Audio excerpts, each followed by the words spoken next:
તો હરે કૃષ્ણ ડિવોટીઝ, તમારા બધાનું સ્વાગત છે આજના ભગવદ્ ગીતાના સેશનમાં. આપણે આજની શરૂઆત ભગવાનના શ્રી મંગલાચરણથી કરીશું. તો આજે કોને મંગલાચરણ કરવું છે? હું કરું. હા, પ્લીઝ કરો. હરે કૃષ્ણ. ઓમ અજ્ઞાનતિમિરાન્ધસ્ય જ્ઞાનંજનશલાકયા ચક્ષુરન્મિલિतं येन તસ્मै શ્રી ગુરવે નમઃ. શ્રી ચૈતન્ય મનોભીષ્ટં સ્થાપિतं येन ભૂતલે સ્વયં રૂપઃ કદા મહ્યં દદાતિ સ્વપદાત્મિકં. વંદે અહં શ્રી ગુરોઃ શ્રીયુતપદકમलं શ્રીગુરૂन् વૈષ્ણવાંશ્ચ શ્રીરૂપં સાગ્રજાतं સહગણ રઘુનાથાન્વિतं तं સજીવં સાદ્વૈतं સાવધૂतं પરિજનસહિतं કૃષ્ણ ચૈતન્ય દેવં શ્રી રાધા કૃષ્ણ પાદાન સહગણ લલિતા વિશાખા અન્વિતાસ્તમ. શ્રી કૃષ્ણ કરુણા સિંધુ દીનબંધુ જગતપતે ગોપેશ ગોપિકા કાંત રાધા કાંત નમોસ્તુતે. તપ્ત કાંચન ગૌરાંગી રાધે વૃંદાવનેશ્વરી વૃષભાનુસુતે દેવી પ્રણમામિ હરિપ્રિયે. વાંછાકલ્પતરુભ્યશ્ચ કૃપા સિંધુભ્ય એવ ચ પતિતાનાં પાવનેભ્યો વૈષ્ણવેભ્યો નમો નમઃ. શ્રી કૃષ્ણ ચૈતન્ય પ્રભુ નિત્યાનંદ શ્રી અદ્વૈત ગદાધર શ્રીવાસાદિ ગૌર ભક્તવૃંદ. હરે કૃષ્ણ કૃષ્ણ કૃષ્ણ હરે હરે હરે રામ રામ રામ હરે હરે. ઓમ નમો ભગવતે વાસુદેવાય. ઓમ નમો ભગવતે વાસુદેવાય. ઓમ નમો ભગવતે વાસુદેવાય. જય શ્રી કૃષ્ણ. હરે કૃષ્ણ. નમો મહાવદન્યાય કૃષ્ણ પ્રેમ પ્રદાયતે કૃષ્ણાય કૃષ્ણ ચૈતન્ય નામને ગૌરત વિષય નમઃ.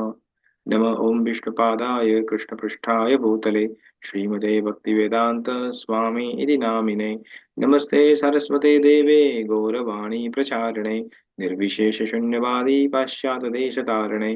जय श्री कृष्ण चैतन्य प्रभु नित्यानंद श्री अद्वैत गदाधर शिवासादि गौर भक्त वृंद. हरे कृष्ण कृष्ण कृष्ण हरे हरे हरे राम राम राम हरे हरे. હરે કૃષ્ણ.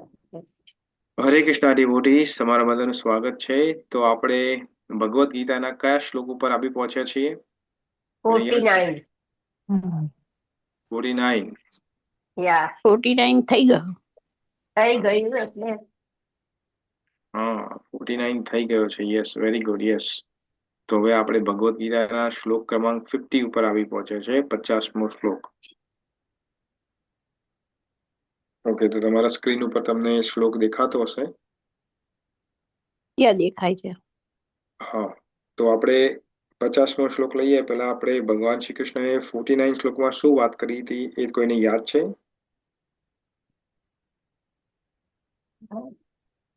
49 સકામ શ્લોક કર્મ અને એના હેતુ માટે, ફળના હેતુ માટે સકામ કર્મ, જો ફળનો હેતુ રાખીને સકામ, એને તો સકામ કર્મ કહેવાય છે. અચ્છા. પણ પછી હેતુ વગર કઈ પણ ફળની કોઈ પણ જાતની આસક્તિ ન રાખીને ક્ષમતા રાખે તો એને કર્મયોગ એટલે બુદ્ધિ યોગથી કરવા, ભક્તિ કરીને કરવાનું. Okay, very good. બીજા કોઈ? બુદ્ધિ પ્રમાણે બુદ્ધિથી કર્મ કરીએ તો એ બુદ્ધિ યોગ કહેવાય.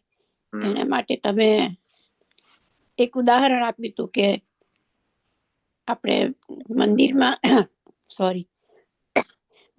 કઈ જઈએ અને કોઈ કે આપણને કે આ કામ આટલું વાસણ ઘસવાનું કામ કરો કે કચરો વાળવાનું કામ કરો, અને આપણે કામ કરીએ અને કરતા કરતા ભગવાનની સામે જોતા હોય ને આપણે કહીએ કે ભગવાન, હું આ કામ કરું છું, પણ મારા મનમાં એક ઈચ્છા છે, મારી આટલી ઈચ્છા પૂરી કરજો, આટલું મારું કામ કરજો. એમ કરતા કરતા આપણે કામ પૂરું કરીએ તો એ ભગવાન માટે કામ કર્યું ના કહેવાય. કારણ કે એમાં આપણે વ્યવહાર કર્યો. એક બાજુ વસ્તુ લીધી અને બીજી બાજુ આપણે આપ્યું, જેવી રીતે દુકાનમાં ખરીદવા જઈએ, વસ્તુ લઈને પૈસા આપીએ, આપણે એવો વ્યવહાર કર્યો એની સાથે. તો એવી સેવા, એવી રીતે કામ નહીં કરવું જોઈએ, આપણે સેવા ભાવથી કામ કરવું જોઈએ. એટલે વ્યવહારિક બુદ્ધિ ના વાપરીએ અને બુદ્ધિ યોગ કહેવાય. અને એ સિવાય ભગવાને કીધું હતું કે આપણે, નહીં તમે કીધું હતું કે કૃપણ નહીં થવાનું. આપણે ભગવાને જીવન આપ્યું છે અને બીજા બધા જીવો કરતા મનુષ્ય જીવનને જ મગજ આપ્યું છે બુદ્ધિથી વિચાર કરવા માટે. અને એ સારી બુદ્ધિથી સારા કર્મો કરો. પણ જો આપણે આપણા શરીરને, આપણા જીવનને બુદ્ધિમાં, ભક્તિ માર્ગમાં ન વાળી શકીએ તો આપણે કૃપણ કહેવાઈએ. કે ભગવાને આપ્યું છે છતાંય નથી વાપરતા આપણે, એટલે એને તુચ્છ પણ કહેવાય કે નિમ્ન બુદ્ધિ, એમ પશુ સમાન, પશુ વૃત્તિ કહેવાય. એટલે હંમેશા સેવા ભાવ રાખવા જોઈએ. અને ભગવાનને એ જ ભક્તને ભક્તિ તમે કરો, સેવા ભાવથી ભક્તિ કરો તો એ જ ભગવાનને પ્રિય છે. એ જ ભગવાનને પ્રિય છે. એ જ એક્સેપ્ટ કરે છે. બાકી આપણે સકામ કર્મથી દૂર રહેવું જોઈએ. અને ભક્તિ ભગવાન માટે જ નિષ્કામ ભાવ રાખીને ભક્તિ કરવી જોઈએ. તમે ધ્યાન વિશે કીધું હતું કે ઘણા લોકો યોગીઓ ધ્યાન કરતા હોય છે. પલાઠી વાળી બેસી જાય અને આંખો બંધ કરીને ધ્યાનમાં બેસી રહે. મનમાં શું બોલે છે તો ખબર નહીં, પણ ધ્યાનમાં બેઠા એવું કે બધા. એ ધ્યાન મનને શાંતિ આપે છે. ધ્યાન કરવાથી ભગવાન નથી મળતા, ખાલી તમારું મન કેન્દ્રિત થાય એક જગ્યાએ. પણ એ કેન્દ્રિત થતા થતા ઘણા વિચારો વચમાં આવી જતા હોય. એટલે ધ્યાન યોગમાં ભગવાન નથી મળતા, તો એ ભગવાનને મેળવવા માટેનો યોગ્ય માર્ગ નથી. પણ એ ભક્તિ માર્ગ જ મહત્વનો છે કે જેમ આપણે ભગવાનને ખુશ રાખવા માટે અને ભગવાનને ગમે તેવું કરવા માટે કામ કરીએ તો એ ભક્તિ યોગ છે. એનાથી જ આપણે ભગવાનની નજીક પહોંચી શકીએ. Very good. Okay, very good છે. તો આજનું આપણે આગળ વધીએ આજના 50મા શ્લોક ઉપર. તો શ્લોક તમારી સામે છે, હું પેલા રિસાઇટ કરીશ, પછી તમને ચાન્સ હશે, તમારે રિસાઇટ કરવો હોય તો કરી શકો છો. ઓમ અજ્ઞાનતિમિરન્ધસ્ય જ્ઞાનાંજનશલાકયા ચક્ષુરુન્મિલિतं येन तस्मै श्री गुरुवे नमः. જગત ગુરુ શ્રી પ્રભુપાદ કી જય. Bhagavad Gita as it is કી જય. હરે કૃષ્ણ ડિવોટીઝ. જય શ્રી કૃષ્ણ. તો 50મો શ્લોક આ રીતે છે. ભગવાન કૃષ્ણ બોલે છે, બુદ્ધિયુક્તો જહાતિહ ઉભે સુકૃતે દુષ્કૃતે તસ્માદ યોગાય યુજસ્વ યોગઃ કર્મસુ કૌશલમ. ફરીથી હું રિસાઇટ કરું છું. બુદ્ધિયુક્તો જહાતિહ ઉભે સુકૃતે દુષ્કૃતે તસ્માદ યોગાય યુજસ્વ યોગઃ કર્મસુ કૌશલમ. હવે કોઈને રિસાઇટ કરવું હોય તો કરી શકો છો. હરે કૃષ્ણ. હરે કૃષ્ણ. શ્યામ સુંદર પ્રભુ, હું કરું? હા હા, કરો જોઈ બેન. હરે કૃષ્ણ. ઓકે, હરે કૃષ્ણ. બુદ્ધિયુક્તો જહાતિહ ઉભે સુકૃત દુષ્કૃતે તસ્માદ યોગાય યુજસ્વ યોગઃ કર્મસુ કૌશલમ. Very good. યસ. બીજા કોઈ? હું કરું છું. હા, પ્લીઝ કરો. બુદ્ધિયુક્તો જહાતિહ ઉભે સુકૃત દુષ્કૃતે તસ્મોદ્યોગાય યુજસ્વ યોગઃ કર્મસુ કૌશલમ. Very good. ઓકે, બીજા કોઈ? હું કરું પ્રભુજી? હું કરું. એક પછી હા, લલિતાબેન પછી ઇન્દુબેન. ઓકે. હા, હરે કૃષ્ણ. હરે. બુદ્ધિયુક્તો જહાતિહ ઉભે સુકૃત દુષ્કૃતે તસ્માદ્યોગાય યુજસ્ય સ્વ યોગઃ કર્મસુ કૌશલમ. Very good. ઓકે, બીજા કોઈ? ઇન્દુબેન. ઇન્દુબેન, તમારે કરવું છે? હા. હા હા, વાંચો. બુદ્ધિયુક્તો જહાતિહ ઉભે સુકૃત દુષ્કૃતે તસ્માत् યોગાય યુજસ્ય સ્વ યોગઃ કર્મસુ કૌશલમ. વેરી જય ગુડ. Very good. બીજા કોઈ? હરે કૃષ્ણ. હરે કૃષ્ણ. ઓકે, તો હવે આપણે આ શ્લોકને એનો અનુવાદ જોઈશું અને ભાવાર્થ જોઈશું અને પછી આપણે એ શ્લોકને સમજવાનો પ્રયત્ન કરીશું. તો અનુવાદ અને ભાવાર્થ બહુ નાનો જ છે, તો કોઈને વાંચવો છે અનુવાદ અને ભાવાર્થ? હા, વાંચો જેને વાંચવો હોય વાંચો. ઓકે, પહેલા અનુવાદ. ભક્તિમય સેવામાં પરોવાયેલો મનુષ્ય આ જીવનમાં જ સારા અને નરસા કાર્યોથી પોતાને મુક્ત કરી શકે છે. માટે યોગ્ય અર્થે પ્રયાસ કર, કારણ કે યોગ જ કર્મનું કૌશલ્ય છે. અને ભાવાર્થ હવે? ભાવાર્થ: પ્રત્યેક જીવાત્માઓએ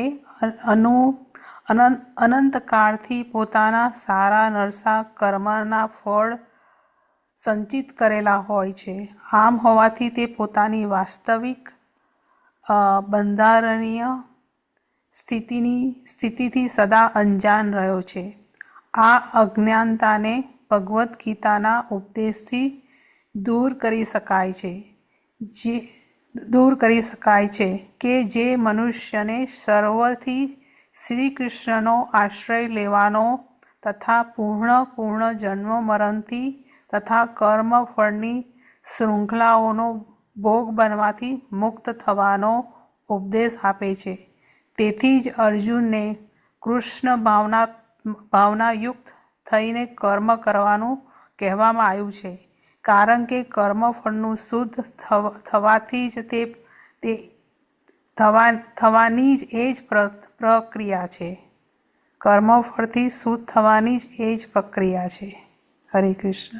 હરે કૃષ્ણ. Very good. ઓકે, તો હવે આપણે આ શ્લોકને સમજીએ. પહેલા તો આપણે વર્ડ બાય વર્ડ સમજીએ અને પછી એને ટોટાલિટીમાં આપણે શ્લોકને સમજવાનો પ્રયત્ન કરીએ. તો જો ભગવાન શું કહે છે અહીંયા? બુદ્ધિ યુક્તો જહાતિહ. હવે તમને યાદ હશે, આપણે 48મો શ્લોક, 49મો શ્લોક અને 50મો શ્લોક, આ ત્રણેય શ્લોકનું એક લિંક છે. શું લિંક છે? તો તમે જોશો 48મો શ્લોક, તમે જોશો, આપણે 48મા શ્લોક ઉપર જઈએ. 48મો શ્લોક છે, યોગસ્તઃ કુરુ કર્માણિ સંગમ ત્યક્ત્વા ધનંજય સિદ્ધય અસિદ્ધયોઃ સમો ભૂત્વા સમત્વમ યોગ ઉચ્યતે. તો આ શ્લોકની અંદર ભગવાને એક લાઈનમાં સમજાવવું હોય તો શું ભગવાને સમજાવ્યું? તો કોઈને યાદ છે? આપણે ડિસ્કસ કર્યું તો આના વિશે. આ ત્રણેય શ્લોક લિંકેજ છે ત્રણેયના, એટલા માટે હું તમને 48મા શ્લોક ઉપર લઈ જાઉં છું સમજવા માટે. કોઈને યાદ છે? આસક્તિ વગરનું કર્મ કરવાનું, એમાં લાઈક કયું હતું? પછી સંચિત કર્મ, પછી પ્રારબ્ધ કર્મમાં કશું જ લાઈક ચેન્જીસ થતા નથી. પછી કર્મ અને કર્મયોગ એટલે કે રાગ દ્વેષ સમાન થઈ જાય તો કર્મયોગ થી દૂર થઈ જવાય છે. મતલબ થોડું હજુ મિક્સ છે. ઓકે, બીજા કોઈને? આપણે પૂર્વજન્મમાં કરેલા બધા કર્મો હોય એ બધા સંચિત કર્મો બધા. ના, એ બધું નથી આપણે જાણવું. અહીંયા ભગવાન શું કહેવા માંગે છે એ તમે મને ખાલી સમજાવો. આ એક જ લાઈનમાં અહીંયા ભગવાન શેની વાત કરે છે? એમ કહે છે કે પ્રભુજી કર્મ કર, પણ તારો અધિકાર છે, પણ તારા કર્મના ફળમાં અધિકાર નથી. ના, એ નથી. એમાં તો 47મો શ્લોક છે. કર્મણ્યવાધિકાર હસ્તે, એ તો 47મો શ્લોક છે. ના, એમાં એવું કે કર્મ કરવાનું, પણ કર્મ અને કર્મયોગ બંને જુદા અર્થ હોય છે. એમાં તારે કર્મ કરવું હોય તો કર્મોનું જે ફળ આવે છે એને તજી દે અને તું ક્ષમતા રાખ. યસ. તો કર્મ અને કર્મયોગમાં શું ફરક છે? તો ભગવાન 47મો જે શ્લોક છે, કર્મણ્યવાધિકારસ્તે મા ફલેષુ કદાચન મા કર્મ ફલ હેતુર્ભુઃ માતેર સંગોસ્ત્વ કર્મણિ. ત્યાં ભગવાન કર્મ વિશે સમજાવે છે કે કર્મ શું છે. કર્મમાં તારો અધિકારનો મતલબ શું છે? તારી જોડે ચોઇસીસ છે. તારે કયું કર્મ કરવું કયું ના કરવું એ તારી ચોઈસ છે. તને આ સ્વતંત્રતા આપી છે. પણ કર્મના ફળમાં તારી સ્વતંત્રતા નથી. યુ કેન નોટ ડિસાઇડ કે તારે કયું ફળ જોઈએ છે. એ તો હું ડિસાઇડ કરીશ. પછી ભગવાન શું કે છે કે કર્મણ્યવાધિકારસ્તે મા ફલેષુ કદાચન મા કર્મ ફલ હેતુર્ભુઃ, કે કર્મ કરવા માટે તું ડુઅર ના બનીશ. કેમ ડુઅર ના બનીશ? શું થાય ડુઅર બનવાથી? કર્મમાં ડુઅર બનીએ તો શું થાય? કર્મ બંધન થાય. હા, કર્મ બંધન થાય. Exactly, yes. હું કરું છું એવું તમે કર્યા કરો, તેવું મનમાં ભાવ આવે કે મારા કારણે થાય. જો આ તો હું છું તો આખું ઘર ચલાવું છું. આ બધી બહેનોને એવું થાય, રાઈટ?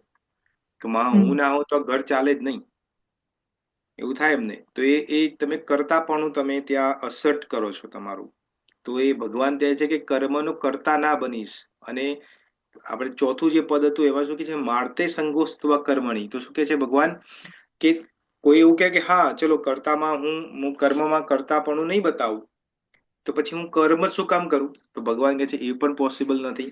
કારણ કે તું અકર્મમાં તારો સંગ પણ ના થવો જોઈએ. કારણ કે કર્મ તો તારે કરવું જ પડશે. ભગવદ્ ગીતાના 3 ચેપ્ટરનો 5મા શ્લોકમાં ભગવાન કહે છે કે એવો એક પણ સેકન્ડ નથી જ્યાં મનુષ્ય કર્મ કર્યા વગર રહી શકે છે. ઊંઘમાં પણ તમારું કર્મ થઈ રહ્યું છે. એટલા માટે અહીંયા એ સમજવાનું છે. તો એ તો 47 શ્લોકની વાત, ત્યાં કર્મની વાત કરી છે ભગવાને. હવે 48મા શ્લોકમાં કર્મ યોગની વાત કરી છે. આમાં ડિફરન્સ છે. શ્યામ સુંદર પ્રભુ, મારે કહેવાનું રહી ગયું હતું આ કે હા, બોલો. તમે 48માં એવું શીખવાડ્યું હતું ને કે રાગ અને દ્વેષ બંનેમાં સમાન રહેવું, કર્મયોગ એટલે પોતાના કર્તવ્ય દ્વારા બીજાના અધિકારનું રક્ષણ કરવું, અને જે યસ. કર્મનું ફળ આવે છે એમાં પછી આસક્તિ નથી રાખવાની. હા, yes, very good. Yes, yes, yes, very good. Yes. તો ભગવાન જો અહીંયા શું કે છે? યોગસ્થ. અહીંયા યોગની ડેફિનેશન આપી છે. આપણે યોગને શું સમજીએ છીએ? બાબા રામદેવ જે કરે છે એને, પણ એ યોગ નથી, એ યોગા છે. એ શરીરની એક્સરસાઇઝ છે. આપણે અહીંયા ભગવાન શરીરની એક્સરસાઇઝ કરવાનું નથી કહેતા અર્જુનને કે ચલ તું ઉતરી જા રથ ઉપરથી, ચલ હવે તું પ્રાણાયામ કર, પગ લાંબા કર, હાથ ટૂંકા કર, પેટ અંદર નાખી દે, એવું બધી કોઈ વાત નથી કરતા અહીંયા. અહીંયા યોગની ડેફિનેશન ભગવાન આપે. તો યોગ શું છે? તો યોગનો મતલબ શું થાય? યોગનો મતલબ કોઈ કહેશે શું થાય? યોગ એટલે શું? યુનિયન. હા, બરાબર, યુનિયન. પણ કઈ રીતે સમજાવે? કોઈ યોગને તમારે ગુજરાતી ભાષામાં સમજાવવું હોય તો કઈ રીતે સમજાવશો? આપણે આપણા મનને ભગવાન સાથે સ્થિર કરવું. ઓકે, આપણે આપણા મનને ભગવાન સાથે સ્થિર કરવું. કે મનની તો કોઈ વાત જ નથી અહીંયા. બુદ્ધિપૂર્વક કર્મ ભક્તિ કરવું. યોગ તમે કહ્યું હતું ને કે કૃષ્ણને પ્રસન્ન કરવા માટે આપણે ખાલી યોગની ડેફિનેશન સમજવી. ભક્તિ યોગ, કર્મયોગ, જ્ઞાન યોગ એ બધું નથી જાણવું. ખાલી યોગ એટલે શું એ આપણે જાણવું છે. What does it mean by yoga? Union એટલે જીવાત્મા અને પરમાત્માનો સંબંધ હોય છે. જીવાત્મા મિલન. હજુ તમે બરોબર સમજાઈ નથી શકતા. બુદ્ધિપૂર્વક કર્મ કરવાનું. એટલું બુદ્ધિપૂર્વક કર્મ કરવાથી યોગ ના કહેવાય એને. યોગનો મતલબ શું થાય કે whatever makes something spiritual is the connection with the supreme spiritual reality. That's called yog. એટલે એનો મતલબ શું થયો? કે તમે જે પણ કરો છો એનું કનેક્શન સુપ્રીમ રિયાલિટી કૃષ્ણ સાથે થાય છે, એને યોગ કહેવાય છે. ત્યારે આપણે આ કરીએ છીએ, ભગવદ્ ગીતાનું અધ્યયન કરીએ છીએ, તો એક યોગ છે આ. કેમ? કારણ કે we are talking about Krishna, we are talking about his spiritual talks. એની વાણી જે ભગવાને કીધી છે એની વાત કરીએ છીએ. તો we are keeping Krishna in centre and then we are doing આ કર્મ. સો ધીસ ઇઝ કોલ્ડ અ કર્મ યોગ. સમજમાં આવ્યું હવે? યોગનું પ્રભુજી ફરીથી બોલો ને તમે. યોગ એટલે તમે ભગવાનને સાથે રાખીને કરવાનું. ઓકે, હા. તો યોગનો મતલબ એવો થાય, ગુજરાતીમાં આપણે સમજાવવું હોય કોઈને યોગ એટલે શું? યોગ means connection with the supreme lord Krishna. કશું પણ તમે કનેક્ટ કરો કૃષ્ણ સાથે, તમારી કોઈ પણ એક્ટિવિટી કૃષ્ણ સાથે કનેક્ટ થાય છે, ધેટ્સ કોલ્ડ અ યોગ. કારણ કે આપણે કીધું, એક ડેફિનેશન આપી, યોગની મતલબ યુનિયન, કનેક્શન. કનેક્શન નું કોનું કનેક્શન? આપણું. હા, Krishna supreme personality of godhead છે, અને આપણે જે છીએ એ આપણે જીવ છીએ. તો આપણું હમ કૃષ્ણનું જે મિલન થાય છે, કનેક્શન થાય છે, ઓકે યોગ કે છે. પણ એ મિલન ઓકે કઈ રીતે થાય છે? કૃષ્ણ આવીને તેમને દોડતા દોડતા આવીને ભેટી થોડી પડે છે. ના ધેટ્સ નોટ કનેક્શન. કનેક્શન નો મતલબ છે કે તમે જે પણ કાર્ય કરો છો, ઈધર મનમાં, મન, વાણી, હમ વચન, જે પણ કરતા હોય, મનમાં પણ ચાલતું હોય, આપણી વાણીમાં પણ ચાલતું હોય અને વચનમાં પણ ચાલતું હોય, તો કે આપણા શરીરથી કરતા હોય કોઈ પણ કાર્યની અંદર કૃષ્ણને જ્યારે એડ કરીએ છીએ આપણે, ત્યારે હમ યોગ બની જાય છે કાર્ય. ઓકે બહુ સિમ્પલ ડેફિનેશન છે. સમજમાં આવી યોગની ડેફિનેશન? યા હા, પ્રભુજી, હા. હા. તો ભગવાન કૃષ્ણ અહીંયા આપણે યોગ સમજાવે છે. શું યોગ સમજાવે છે? યોગસ્તઃ કુરુ કર્માણી. યોગ, તું સમ થઈ જા, સમસમા થઈ જા. તારા જે કર્મો જે છે એની અંદર તું સમ થઈ જા. સમનો મતલબ આપણે સમજાવે તો સમ એટલે રાગ દ્વેષ સહિત, રાગ દ્વેષ વગરનું. આપણે મોટા ભાગના જે પણ કર્મો કરીએ છીએ, 99.99 આવું છે, 100% કર્મ જે કરીએ છીએ આપણે, એ બધા રાગ દ્વેષ સાથે જ કરીએ છીએ. કાં તો આપણને રાગ, એક આસક્તિ છે કોઈનામાં, કે કોઈ વસ્તુમાં, કે કોઈ પદાર્થની અંદર, કોઈ વ્યક્તિની અંદર, એટલા માટે કર્મ કરીએ છીએ. કાં તો કોઈના માટે દ્વેષ છે, તો આપણે જેલસી કે બીકોઝ ઓફ અધર રીઝન્સ આપણે કોઈ કર્મ કરીએ છીએ. એના સિવાય તો આપણે કર્મ કરતા નથી. આપણે એને પેટમાં ભૂખ લાગે અને કશું નાખીએ તો એ આસક્તિ છે આપણા પેટ માટે ભૂખની, તો એ યોગ નથી. સમજ્યા તમે? પણ હા, એ જ ફૂડ એટલે જે ખોરાક, પ્રસાદી હા, ભગવાનને અર્પિત કરીને તમે ખાઓ છો તો એ યોગ બની જાય છે. કારણ કે હવે પ્રસાદ બની ગયો છે. કારણ કે હવે કૃષ્ણા સેન્ટરમાં છે. કાર્ય બંને એક જ છે. જો પહેલું કાર્ય છે કર્મ છે. પહેલું કાર્ય જે તમે કર્યું, ખાવાનું કાર્ય જે કર્યું, એ કર્મ છે. પણ જ્યારે કૃષ્ણને સેન્ટરમાં રાખીને કાર્ય કરો છો તમે, પ્રસાદી ભગવાનને, એ ફૂડ ભગવાનને ધરાવો છો. યજ્ઞ સંતો મુચ્યંતે સર્વ કિલ્બિષે. ભગવાન ત્રીજા ચેપ્ટરના 13મા શ્લોકમાં કહેશે કે જે વ્યક્તિ, કે જે મનુષ્ય, કે જે જીવ મને અર્પિત કરીને ખાય છે, એ તો બરોબર છે, એ તો મારી પ્રસાદી ખાય છે. પણ જે નથી ખાતો, પચ્યંતે આત્મકારણાત, એ શું કરે છે? પાપ ખાય છે. તો યોગ, કર્મ અને કર્મ યોગમાં આટલો જ ફરક છે. કર્મ એટલે નોર્મલ જે આપણે કરીએ છીએ, રાગ દ્વેષથી જે કરીએ છીએ, કર્મ છે. કર્મ યોગનો મતલબ શું છે? સંગમ ત્યક્ત્વા ધનંજય. સંગ, આસક્તિ છોડી દેવી. ત્યક્ત્વા એટલે છોડી દેવી. કર્મનું જે ફળ જે આવે છે એની અંદર પોતાનું અટેચમેન્ટ છોડી દેવું, એને કહેવાય છે કર્મયોગ. સમજી ગયા? એટલા માટે અહીંયા ભગવાન કહે છે સિદ્ધિય અસિદ્ધિયોહો. સિદ્ધિનો મતલબ છે કે સક્સેસ, અને અસિદ્ધિનો મતલબ છે ફેલિયર. સક્સેસ અને ફેલિયરમાં સમ જે હોય છે એને જ કીધું ભૂતવા સમત્વમ યોગ ઉચ્ચતે. એને જ યોગની ડેફિનેશન ભગવાને કીધી. હવે યાદ આવ્યું બધું? આપણે વાત કરી હતી આ બધી ડિટેલમાં. તો આનું કનેક્શન છે આના 50મા શ્લોક.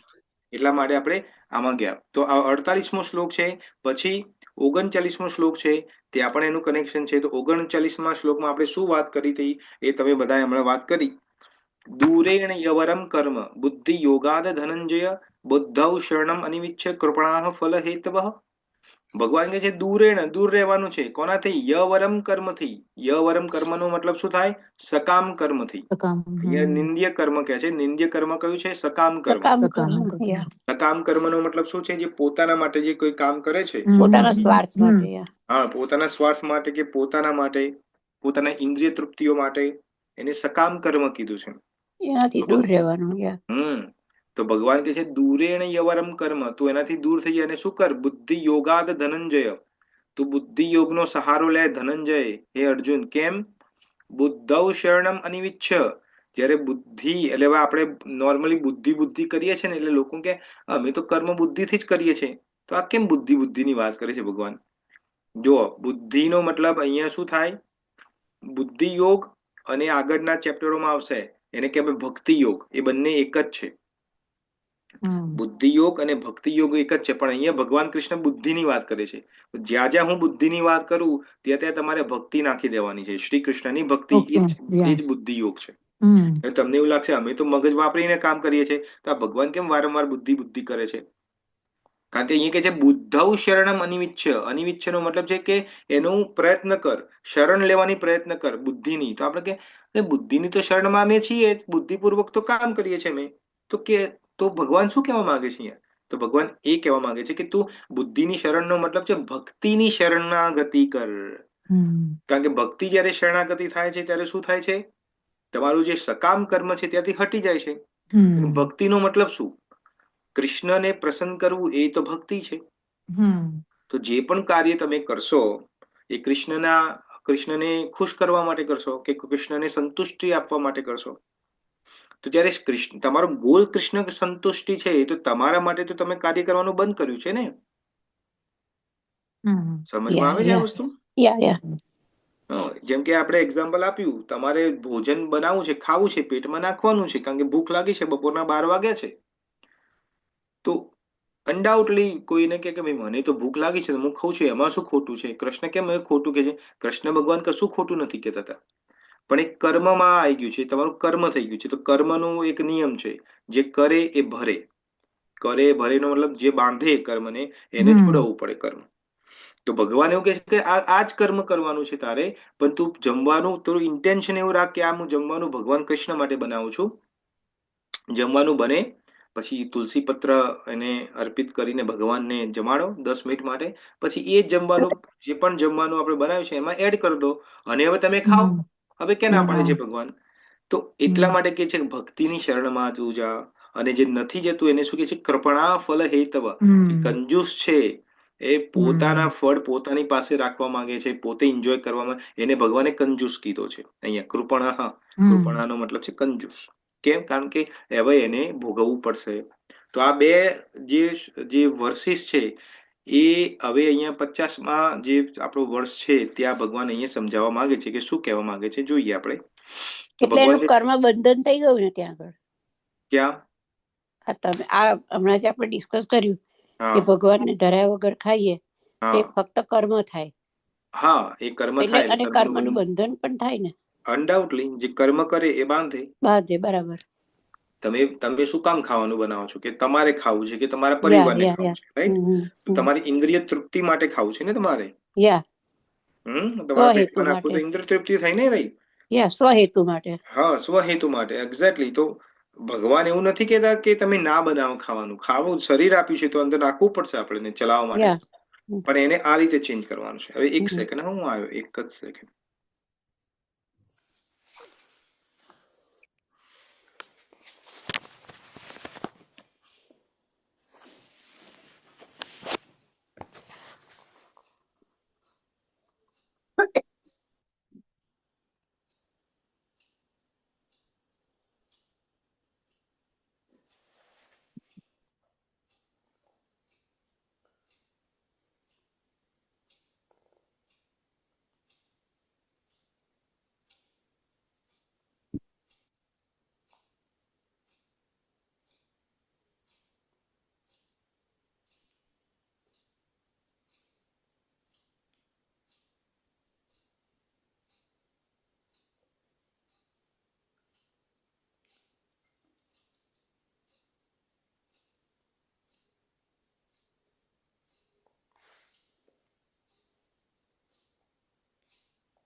હરે કૃષ્ણ ડિવોટીઝ, જય શ્રી કૃષ્ણ. આઈ એમ સો સોરી. ઓકે, તો આપણે શું વાત કરતા હતા કે ભગવાન, આઈ થિંક ઇન્દિરાબેન તમે ક્વેશ્ચન પૂછ્યું તો, રાઈટ? તો પોતાના ઇન્દ્રિય તૃપ્તિ માટે જે કાર્ય કરે છે એ કર્મ છે, અને એ કર્મનું બંધન થાય છે. એ બંધન થાય છે એટલે આ જન્મમાં કે આવતા જન્મમાં કે આવતા 50 જન્મ પછી પણ તમારે આવવું પડશે છોડાવવા માટે. એટલા માટે આપણે એને જન્મ મૃત્યુ જે આપણી આજુબાજુ જોઈ રહ્યા છે એ એટલા માટે થાય છે કારણ કે આપણે કર્મ કરીએ છીએ, અને કર્મ કર્યા વગર તો આપણે રહી નથી શકવાના. તો અહીંયા ભગવાન શું કહે છે? જો બુદ્ધિયુક્તો, એટલે જેમ હમણાં મેં આગળ કીધું, બુદ્ધિનો મતલબ છે અહીંયા ભગવાન ભક્તિની વાત કરે છે. તો અહીંયા શું કહે છે કે બુદ્ધિયુક્તો એટલે ભક્તિયુક્ત, ભક્તિમાં જોડાયેલો. જહાતિહ, તિહનો મતલબ શું થાય કે આ લોકમાં, તિહનો મતલબ છે આ લોકની અંદર, અને જહાતિહનો મતલબ શું થાય? અહીંયા ભગવાન શું કે છે? જહાતિહ, તો ભગવાન કે છે બુદ્ધિયુક્તો જહાતિહ ઉભે સુકૃતે દુષ્કૃતે. આપણે ટોટલમાં સમજવું પડશે, નહીં તો તમને થશે કે ભગવાન અહીંયા ભક્તિ છોડવાની વાત કરે છે. જહાતિનો મતલબ છે ત્યજી દેવું, આ લોકમાં ત્યજી દેવું. તો તમે કહો અને ભગવાન ભક્તિ છોડવાની વાત કરી? ના, કારણ કે એનો મતલબ આગળ લખ્યો છે, ભગવાને કે છે ઉભે સુકૃતે દુષ્કૃતે. ઉભે એટલે બંને, સુકૃતે અને દુષ્કૃતે, તો પુણ્ય અને પાપ એને છોડી દેવાનું અને ભક્તિની સહારો લેવાનો છે. ટોટલ આનો મતલબ એવો થાય, બુદ્ધિયુક્તો જહાતિહ ઉભે સુકૃતે દુષ્કૃતે. તો પાપ અને પુણ્ય એ બંનેને છોડી દેવાનું છે. આ લોક તિહનો મતલબ આ લોકમાં છોડવાનું છે, અને શું કરવાનું છે? બુદ્ધિ યોગનો, ભક્તિનો આશ્રય લેવાનો છે. પછી ભગવાન શું કે છે? તસ્માદ યોગાય. તસ્માદ એટલે ધેરફોર, આપણે કહીએ છીએ ને ઇંગ્લિશમાં ધેરફોર, કારણ કે, યા કહીએ છીએ ને, એટલે તસ્માદ યોગાય. યોગાયનો મતલબ છે કે સમત્વ, જે આપણે કીધું રાગ દ્વેષ જે કીધું એમાં તું સમત્વ રૂપમાં આવી જા. ધેરફોર તું રાગ દ્વેષ છોડીને યોગમાં સ્થિત થઈ જા. યોગ એટલે આપણે ડેફિનેશન કરી. ભક્તિ. હા, યોગનો મતલબ છે કે ભગવાન સાથે જોડાવું. તો તસ્માદ એટલા માટે બંને સુકૃતે દુષ્કૃતિને છોડીને, સુકૃતે ને દુષ્કૃતિને છોડીને તું યોગમાં સ્થિર થઈ જા. યુજસ્વ, યુજસ્વનો મતલબ છે જોડાઈ જા. અને ભગવાન શું કે છે? યોગ કર્મ કૌશલમ, એને જ યોગનું કર્મ કૌશલ કીધું છે. તો આપણો ક્વેશ્ચન થાય, કર્મનું કૌશલ શું છે? તો ભગવાન અહીંયા ફરીથી સમજાવ્યું, કર્મનું કૌશલ એ છે કે સુકૃતે દુષ્કૃતે, પાપ અને પુણ્યને છોડી દેવાનું છે અને ભગવાનની ભક્તિનો સહારો લેવાનો છે. જે એ રીતે કર્મ કરે છે એને કહેવાય કર્મનું કૌશલ. આ તમે સમજણમાં આવ્યું? આમાં કોઈને ક્વેશ્ચન છે? પછી આપણે આગળ વધીએ. Anybody has any question in this? હા, સોરી શ્યામસુંદર પ્રભુ, લાઈક મારે થોડુંક આ મિસ થયું કે કર્મ કૌશલ એટલે પાપ અને પુણ્ય છોડીને જે ભગવાન માટે કર્મ કરે. હા, કર્મ કૌશલ. હવે કર્મ કૌશલનો મતલબ શું છે? આપણે નોર્મલી એવું આપણે ડેફિનેશન કરીએ કર્મ કૌશલની, તો જે કર્મ કૌશલ એટલે સ્કિલ, ઇંગ્લિશમાં આપણે કહીએ તો સ્કિલ. કર્મ એટલે કર્મ. અહીંયા કર્મ શું આવ્યું છે? બહુવચન છે. આ કર્મ શું એટલે આ સપ્તમી ભક્તિનું બહુવચન છે. એટલે કર્મની અંદર, એટલે એક કર્મની વાત નથી કરતા, બધા કર્મોની વાત કરે છે. કર્મ શું? કૌશલમ. કૌશલમ છે એ અહીંયા એઝ અ ઓબ્જેક્ટ તરીકે આવ્યું છે. બીજી વિભક્તિ છે, એક વચન. તો એનો મતલબ શું થાય કે બધા જ કર્મોને સ્કિલફુલી કરવાનું છે. તો હવે કે સ્કિલફુલીનો મતલબ શું? આ બધી બહેનો જે છે એ રાંધે છે, રાઈટ, ખાવાનું બનાવે છે, તો એ તો સ્કિલફુલી જ બનાવે છે, એમાં સ્કિલ છે. હવે તમે લોકો જે બનાવો ને અમે બનાવે એમાં ફરક છે. તમે લોકો સારું ખાવાનું બનાવો ને અમે લોકોને તો નાખી દેવું પડે એવું બનાવીએ, રાઈટ. તો તમે તો સ્કિલફુલી બનાવો છો. તો ભગવાન એની વાત કરે છે કે બહુ સુંદર ખાવાનું બનાવો તમે. કે કોઈ ચોર હોય, ચોરી કરતો હોય, તો ભગવાન એવું કે છે કે તું બરોબર સ્કિલફુલી ચોરી કરજે. હા, સ્કિલફુલી ચોરી કરીશ ને તો એને યોગનું કર્મ કૌશલ થઈ જશે તારું. ભગવાન એવું કહેવા માંગે છે અહીંયા?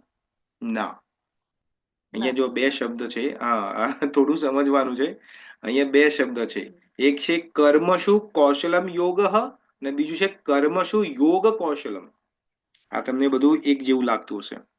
કર્મશુ કૌશલમ યોગ, કર્મની કુશળતા જ યોગ છે, પેલાનો મતલબ એવો થાય. અને બીજું છે કર્મશુ યોગ કૌશલમ, કર્મોની અંદર જે યોગ કરે છે એ કુશળતા છે. આપણે સમજીએ થોડું ડિટેલમાં. થોડું તમને અત્યારે કન્ફ્યુઝન લાગશે, પણ અમને સમજાઈશ એટલે તમને ટોટલ ખબર પડી જશે. તો પહેલી ડેફિનેશન સમજીએ આપણે, કર્મશુ કૌશલમ યોગ. તો એનો મતલબ શું થાય કે કર્મોની કુશળતા જ યોગ છે. અહીંયા ભગવાન એ નથી કહેવા માંગતા કર્મોની કુશળતા. નહીં તો પછી એમ જેમ એક્ઝામ્પલ આપ્યું તમને કે ચોર હોય, ચોરી કરે, બરોબર ચોરી કરે ને પછી એને પોલીસ પકડી જાય, પછી એને અદાલતમાં લઈ જાય, અને અદાલતમાં લઈને જજ એને પૂછે કે ભાઈ કેમ ભાઈ ચોરી કરો છો તમે? હા, શરમ નથી આવતી? એટલે ભગવદ્ ગીતાનો આ બીજા ચેપ્ટરનો 50મો શ્લોક ખોલીને કે ચોર કે જો અહીંયા ભગવાને કીધું છે કે કર્મની અંદર કુશળતા કરો, તો મારું કર્મ ચોરી કરવાનું છે, મેં કુશળતાપૂર્વક કરી. હા, એવું કે ને? પણ અહીંયા એની વાત નથી. કેમ નથી? કારણ કે કર્મની અંદર કુશળતા તમે કરશો, તમે ગમે એટલું સારું કર્મ કરો, એક્ઝામ્પલ કેટલું પણ સારું કર્મ કરો, તમે કુશળ રીતે કરો, પણ એ તો બંધાય છે ને. કારણ કે કર્મનો સ્વભાવ શું છે? કર્મ જે કરે એ કર્મ જે કરે, જે ડુઅર જે છે એને બાંધે છે. તો કર્મ તો બાંધવાનું છે. તમે ચોરીનું કર્મ કરો તો પણ તમને બાંધવાનું છે. તમે ખાવા બનાવવાનું કર્મ કરો છો તો પણ એ તમને બાંધવાનું છે. કોઈ પાપ બાંધશે તો કોઈ પુણ્ય બાંધશે. માની લો કે તમે કોઈને દાન આપ્યું, મંદિરમાં તમે આપણે જતા હોય, ઇન્ડિયામાં તો ખાસ બને આવું, ઇન્ડિયાની મંદિરમાં બહાર નીકળીએ ને એવા ચંપલ આપણે પહેરતા હોય, પેલા ભાઈ આવી જાય, એ બેન આપો ને, એ ભાઈ આપો ને, તમે જોયું હશે રાઈટ. અને આપણા પોકેટમાં જે હોય 5 રૂપિયા 10 રૂપિયા કે જે હોય એ કાઢીને આપીએ એને. તો એ જે કર્મ તમે કર્યું એ કયું કર્મ કર્યું? એ પુણ્યનું કર્મ કર્યું તમે. સાચી વાત કે ખોટી વાત? હા, સાચી વાત તો છે. પ્રભુજી પણ એ કર્મ આપણે ચલો એ કર્યું તમે કયું કર્મ, પણ એ કયા માર્ગે વાપરે છે એ પણ આપણે એમાંય પણ ભાગીદાર ના હોય ના, છે એ ના? પછીની વાત છે. એ ઇફેક્ટની ઇફેક્ટ આવે છે. આપણે તમને સમજાવ્યું હતું કર્મ વિશે બહુ 47માં શ્લોકમાં તમને બહુ સુંદર રીતે ડિટેલમાં સમજાવ્યું. તો એ ઇફેક્ટની ઇફેક્ટ છે. ઓકે. ભગવાન એની વાત નથી કરતા. આપણે એની વાત નથી, એ ત્યાં નથી જવું એટલું ડિટેલમાં. ઓકે. ઇફેક્ટની ઇફેક્ટ નો તમારા ઉપર, તમે એ કઈ રીતે યુઝ કરે છે તમારા, આ જે આપણે બધું બતાવ્યું છે, આપણે બધાને કહે છે આ બધું થોડું કર્મને બહુ ડિટેલમાં સમજવું હોય કે તમે કોઈને પૈસા આપો છો, પછી એ પૈસા ડ્રગ્સમાં વાપરે કે કોઈ બીજી ગંદી વસ્તુમાં વાપરે, તો એ કર્મનું ફળ તમારે ભોગવવું પડે, એવું કોઈ લોકો બધા કહે છે. હા, બસ એવું છે. એ સાચું નથી. ઓકે. કેમ સાચું નથી? કારણ કે એ તમે ઇફેક્ટની ઇફેક્ટ વાર કર્યું. તમે જે કર્મ કર્યું, 10 રૂપિયા 20 રૂપિયા આપ્યા એને, એ તમે કર્મની ડિસ્ચાર્જ કર્યું. તમે કર્મને, કારણ કે ગયા જન્મમાં તમે એવું ઈચ્છા કરીને આવ્યા હતા કે હું થોડું દાન કરીશ, તો આ દાનનું પરિસ્થિતિ ઊભી થઈ તમારા સામે, ઓકે. તો એ તમે દાન કરી નાખ્યું. તમે એનું ઇફેક્ટ છે, 10 રૂપિયા 20 રૂપિયા આપ્યા, ઓકે. એ કર્મનું પરિણામ છે, કર્મ ઓકે. નથી. એ કર્મનું પરિણામ. હવે એ પરિણામનું બીજું પરિણામ શું આવશે કે પેલો જઈને કોઈ બીજી જગ્યાએ, માનો કે કોઈ દારૂ પીવે કે કોઈ બીજી ત્રીજી વસ્તુ કરે, એક્ઝામ્પલ, તો એ એનું કર્મ છે, કારણ કે એની ચોઇસીસ છે. એટલા માટે ઓકે. ભગવાન કહે છે કર્મણ્યવાધિકાર હસ્તે. નહીં તો પછી કોઈ પુણ્ય કરશે જ નહીં ને. કોઈ પાપ પુણ્ય શું કામ કરે? એ તો વિચારે કે ભાઈ તારે 20 રૂપિયા જોઈએ, ક્યાં વાપરવાનો છે બતાય ભાઈ, મારી સામે જ વાપરતું, નહીં તો નહીં આપું 20 રૂપિયા. એક્ઝામ્પલ છે, આ તો સમજવાની વાત છે. તો આ બધું મિક્સ નથી થવાનું. આ બધું આપણે અમુક વખતે જે બધું સમજાવવામાં આવે છે, બહુ વેગનો મતલબ ગુજરાતીમાં શું કહેવાય? અસ્પષ્ટ રીતે સમજાવવામાં આવે છે. હા, જો આ કર્મને બે રીતે થાય. એક કર્મ તો છે કે ભાઈ તમે 20 રૂપિયા આપી દીધા એને, ને અંદર મનમાં અહંકાર રાખ્યો, જોયો મેં આજે તો પુણ્ય કર્યું. ઘરે જઈને 4 લોકોને વાત કરો કે આજે તો શું તને કહું, આજે તો હું મંદિરથી આવીને જેવી ચંપલ પહેરતી ને, પેલો ભાઈ આવ્યો હતો, કપડા ફાટેલા હતા, રોતો હતો અને કહેતો મને ખાવા 2 દિવસથી ખાધું નથી, તો મેં એને આમ ફટ કરીને 20 રૂપિયા આપી દીધા. હવે આ તમે 4 લોકોને વસ્તુ કહો, એટલે તમારે આ કર્મ કર્યું, પુણ્યનું કર્મ તમે અંદર બાંધ્યું, પણ અહંકાર સાથે બાંધ્યું છે, એટલે પુણ્યનું બંધી પાપ થઈ ગયું. એટલે આવતો જન્મ થશે ત્યારે એની અંદર પાપની અંદર કન્વર્ટ થઈ જશે, એટલે એનો ફળ તમને પાપ રૂપમાં મળશે. રાઈટ? ને બીજી રીતે કર્મ કઈ રીતે બંધો કે આ મારું કર્તવ્ય હતું, કૃષ્ણની સેવા કરી છે મેં.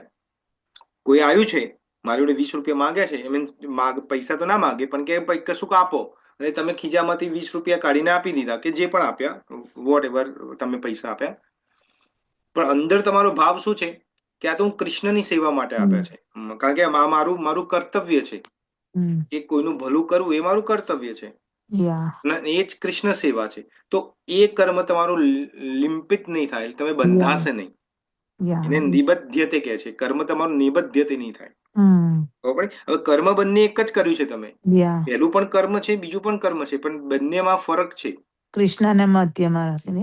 હા, જો કર્મ મેં કર્યું છે ને 10 લોકોને વાત કરશો તમે, તો એ કર્મ બંધન રૂપ થઈ જશે તમારું. ખબર પડી? તો આપણે શું કહેતા હતા? હા, તો કર્મ શું કૌશલમ યોગ. તો અહીંયા ભગવાન શું સમજાવે છે કે કર્મની અંદર કુશળતાને યોગ નથી કહેવાતો. કર્મ કોઈ ગમે તે સારી રીતે કરે, જેમ આપણે એક્ઝામ્પલ આપી, ચોર છે તો ચોરીનું કર્મ બહુ એક્સેલન્ટલી કરતો હોય રહ્યું, ધેટ ડઝ નોટ મીન કે યોગની અંદર છે. ભગવાન શું કહે છે? કર્મસુ યોગ કૌશલ, કર્મસુ યોગ, આ યોગ ને પાછળ મૂકો કે યોગ ને વચ્ચે મૂકો, એમાં ફરક છે. કર્મોની અંદર યોગ જે છે એ જ કુશળતા. તો કર્મોની અંદર યોગ શું છે? આપણે યોગની ડેફિનેશન શું આપી? પહેલું જે કર્મ કર્યું, તમે દાન આપવાનું, 10 રૂપિયા 20 રૂપિયા આપ્યા, એ કર્મ શું? કૌશલ્ય યોગ થઈ ગયું કે તમે કર્મ કુશળતા પૂર્વક કર્યું. એ બંધન રૂપ છે. જયારે બીજું જે કર્યું તમે કર્મ યોગ કૌશલ્ય, જયારે અંદર તમારા મનમાં તમે જે તમારો ભાવ બગાડ્યો નહીં, ભાવ અહંકારનો નથી આવ્યો, ત્યાં ભાવ શું આવ્યો છે કે આમ કૃષ્ણ કરવાથી મને પૈસા પ્રાપ્ત છે, તો આમ કૃષ્ણને, કારણ કે એની અંદર પણ તમે કૃષ્ણ સ્વરૂપ દેખો છો, કારણ કે એની અંદર પણ સુપર સોલ પરમાત્મા તરીકે કૃષ્ણ વિરાજેલા છે. તો કે અમુક કૃષ્ણની મેં કૃષ્ણ માટે કર્યું છે, તો એ કર્મ એને કહેવાય કર્મમાં યોગ. એ કર્મમાં યોગ છે, કર્મનો યોગ નથી, કર્મમાં. આ શબ્દમાં ધ્યાન રાખજો, શબ્દ થોડા અટપટા છે પણ સમજવા વાળા છે. હવે આ જે તમને ડેફિનેશન આપી, આ તમને એક્ઝામ્પલ આપ્યું, એ કોઈને નથી સમજમાં આવ્યું? એ છે અહીંયા કોઈ જે હજુ નથી સમજમાં આવ્યું કે નથી ખબર પડતી એમને? છે અહીંયા કોઈ એવું? બધાને ખબર પડી ગઈ?